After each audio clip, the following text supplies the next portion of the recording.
Baahubali 2 shooting పూర్తయిన వెంటనే ప్రభాస్ దాదాపు 4 సంవత్సరాల పాటు బాహుబలికి అంకితమై పనిచేయకుంటే తాను ఈ సినిమాను తీయలేనని అంటూ రాజమౌళి ట్వీట్ చేసిన విషయం తెలిసిందే. అంతేకాదు, బాహుబలి కథను ప్రభాస్ నమ్మినట్లుగా మరెవ్వరూ నమ్మలేదు అన్న కామెంట్స్ కూడా రాజమౌళి చేశాడు. దీనితో జోష్లోకి వెళ్లిపోయిన ప్రభాస్ ఆనందం కొద్ది గంటలు మాత్రమే నిలిచి ఉంది.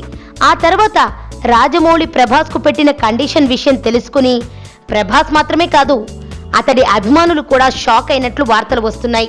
ఆసక్తి కలిగించే ఈ న్యూస్ వివరాల్లోకి వెళితే, రాజమౌళి బాహుబలి 2కి సంబంధించి గ్రాఫిక్ వర్క్స్ పూర్తయ్యేదాకా ప్రభాస్ను తన జుట్టు కత్తిరించుకోవద్దని రాజమౌళి ప్రభాస్కు స్పష్టమైన సంకేతాలు ఇచ్చినట్లు టాక్.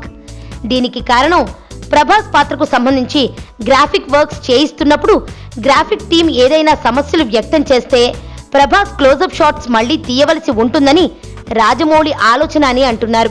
దీంతో ప్రభాస్ మరొక 2 నెలల పాటు తనకు పెరిగిన జుట్టుతో ఉండవలసిన ఆవశ్యకత ఏర్పడింది అని ఫిలిం నగర్ టాక్. బాహుబలి బందీఖానా నుండి ప్రభాస్ విడుదల అయినా ప్రభాస్కు ఇంకా పూర్తి స్వేచ్ఛ లభించలేదని ఈ వార్తల వల్ల అర్థమవుతోంది. ఇప్పటికే బాహుబలి లుక్తో గత కొన్ని సంవత్సరాలుగా ప్రభాస్ను చూస్తున్న అతడి వీరాభిమానులు ప్రభాస్ త్వరలో సుజిత్ దర్శకత్వంలో నటించబోయే లవ్ యాక్షన్ ఎంటర్టైనర్ ప్రారంభానికి మరో 2 నెలలు ఆగవలసి ఉంటుంది. దీనితో ప్రభాస్ నటించే కొత్త సినిమా ప్రారంభం మరో 2 నెలలు వాయిదా పడటం ఖాయమన్న వార్తలు వినిపిస్తున్నాయి.